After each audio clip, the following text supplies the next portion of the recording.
Hello? Welcome. This is the two cities. Oh, I'm so excited. Hello, loyal listeners. This episode will continue our Halloween marathon of minis. We'll be sharing stories from several states, and the best part is you get to tell us which states you want us to talk about. In this episode, we'll be sharing stories from Georgia and Indiana. Lake Lanier is a large man-made lake in Georgia with quite the reputation. The lake is in the foothills of the North Georgia mountains and covers a total of 26 miles, 75 meters deep, and 258 feet at its deepest point for a total of 59 square miles. Lake Sidney Lanier, usually just Lake Lanier, is a man-made reservoir and the largest lake in Georgia. Boating accidents, mysterious deaths, drownings, and homicides are common at Lake Lanier. The lake's origins can be traced to 1948, when the U.S. government purchased a 100-acre farm to start a water project on the, and anyone in the region can tell me if I'm saying this wrong, Chattahoochee River? Chattahoochee. Let me know if it's wrong. The Chattahoochee River to provide Atlanta with hydroelectricity, flood control, and water. In 1950, the Army Corps of Engineers began construction on the Buford Dam, which would be completed in 1956, and then begin the process of filling Lake Lanier. The construction of the man-made lake included displacement of many families and businesses. Even cemeteries were in the path of the lake's development. The government began to purchase land from companies, farmers, and residents of the area, as the land would inevitably be covered with water as the dam created the lake. During the 5 years it took to fill the lake, the government bought over 50,000 acres, moving more than 250 families, 15 businesses, and relocating 20 cemeteries. As water filled the foothills, the lake covered towns, including buildings, houses, farms, forests, and other lakes. Many of these structures remain at the bottom of the lake today, making it an eerie underwater ghost town. In an article by Brent Swancer, he explains that Lake Lanier has acquired quite the sinister reputation. Since the creation of the lake, there has been an inordinate amount of deaths associated with the lake. A skeleton of a woman was discovered in 1958, trapped in her car at the bottom of the lake, more than 30 years after she disappeared. There have been sightings of the woman at the lake's edge, and there are reports of boats hitting something in the water only to find that there's nothing there. Other boats capsize for no reason, intense waves appear out of nowhere, and there have been many cases of drownings of strong swimmers in calm conditions. These events have led many to believe that the lake is somehow cursed or haunted. Swimmers have claimed to feel as though they are being pulled down or held underwater. In 2011, rumors of haunting or curse drew attention when 17 people died on Lake Lanier, many due to strange incidents. In 2012, the trend continued with violent deaths and injuries that made national news. On June 18, 2012, a 9-year-old, Jake Prince, and his 13-year-old brother, Griffin, were struck and killed by a speeding boat driven by Paul J. Bennett. Just weeks after this tragedy, 11-year-old Kyle Glover, the son of Tamika Foster, who is Usher's ex-wife, was struck by a jet ski when riding on an inner tube and left brain dead. He died 2 weeks later. One of Kyle's friends, a 15-year-old, was also seriously injured, but he survived.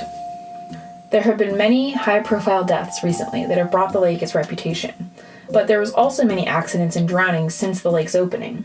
Some attribute the high volume of deaths to the popularity of the area. Lake Lanier became a popular recreation area with hotels, marinas, campgrounds, beaches, golf courses, restaurants, and a water park. The lake has about 8 million visitors each year, and the lake is a popular party spot, so many people indulge in alcohol in the water, which, paired with minimal regulation of boating laws, provides a rational explanation for the danger of the lake. Still, there are many freak accidents, paired with bizarre and mysterious deaths and disappearances, some unsolved to this day.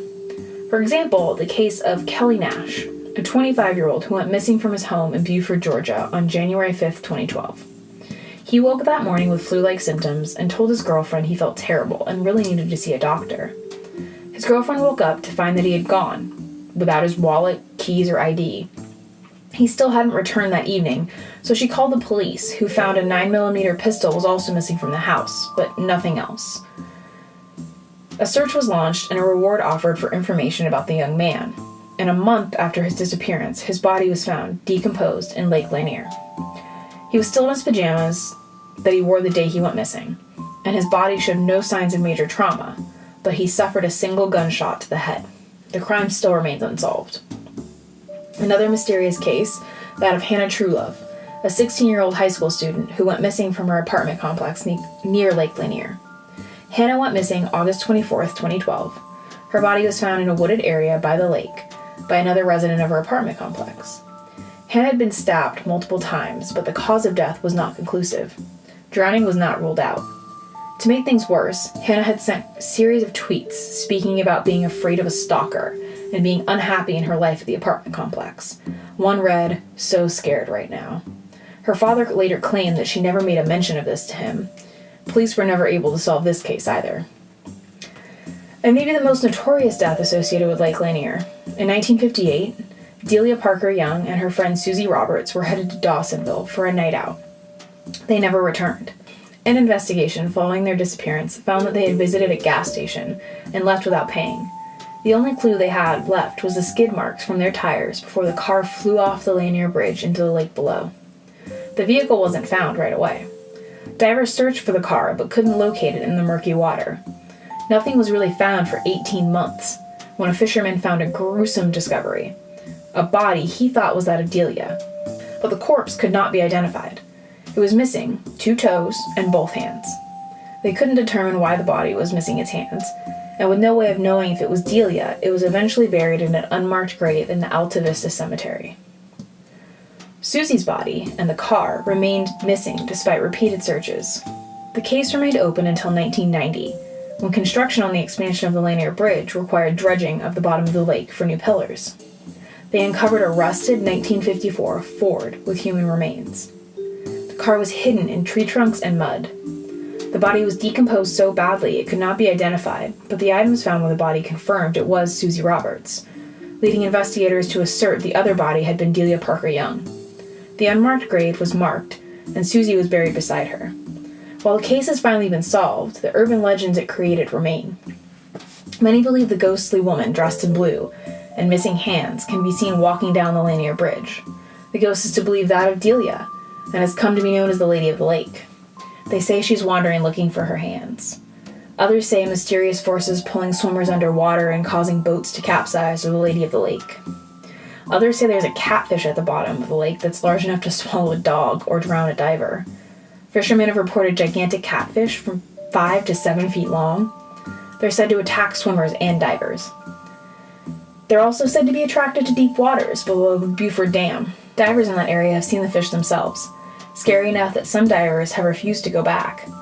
When a truck carrying chickens fell off the bridge and sank to the bottom of Lake Lanier in the 1980s, divers were sent to examine the wreckage and report seeing catfish the size of a 12-year-old boy feeding on chickens whole. Lake Lanier remains a place of mystery. Be it the Lady of the Lake or fish the size of 12-year-old boys, I think I'm going to steer clear of Lake Lanier. And I did not mean to rhyme, but I will definitely take credit for that. Let's move on now to the shores of Lake Michigan. Fishermen, travelers, and locals have reported seeing Diana of the Dunes, a nude ghost floating along the shoreline before she disappears into the water. In 1915, the area that is now Dune State Park in northern Indiana was mostly uninhabited. The story began to spread of fishermen seeing a beautiful woman naked on the shoreline. She became known as Diana after the Greek goddess. In reality, her name was Alice Marble Gray. She was the daughter of an influential Chicago couple. She traveled extensively and was educated and cultured. She worked for a magazine as an editorial secretary, but eventually left to live in the desolate woods. Some believe she had an affair that had broken off and caused her to leave the city. Others say her deteriorating eyesight meant that she could no longer work. She moved to an abandoned cottage on the beach and lived peacefully, reading, taking walks, and swimming in Lake Michigan. In 1920, Alice met a drifter named Paul Wilson, and he moved in with her. The two seemed to be happy and were together until 1922, when the body of a man was found badly burned and beaten. The police suspected Wilson. After being questioned, he was let go, and he and Alice moved to Michigan City, Indiana. They began selling furniture, and Alice gave birth to 2 daughters. But Paul treated her poorly and often beat her. Alice died in 1925, shortly after the birth of her second daughter. The official cause of death was uremic poisoning, complicated by repeated blows to her stomach and back. Paul disappeared, but was later found in California, in a prison, serving time for stealing a car. Many believe the ghost of Alice returned to her peaceful home where she was content. People still see the ghost of Alice swimming, disappearing into the water, or running nude along the sand. Creepy stuff. I, for one, am already afraid of water, and this has just reinforced that I should stay away from it. We'll be continuing our Halloween Marathon of Minis soon with more stories from different states. Thanks to Thrillist for their list, The Creepiest Urban Legend in Every State, which provided some of the info for this episode. Music for this episode was from Kevin Macleod, and the song is I Knew a Guy. Licensed under Creative Commons by Attribution 3.0. That can be accessed at creativecommons.org. A friendly reminder, we love to hear from you, so let us know what you think. If you have stories that are similar to this, we'd love to talk to you, and let us know which state you live in so that we can feature it. Until next time!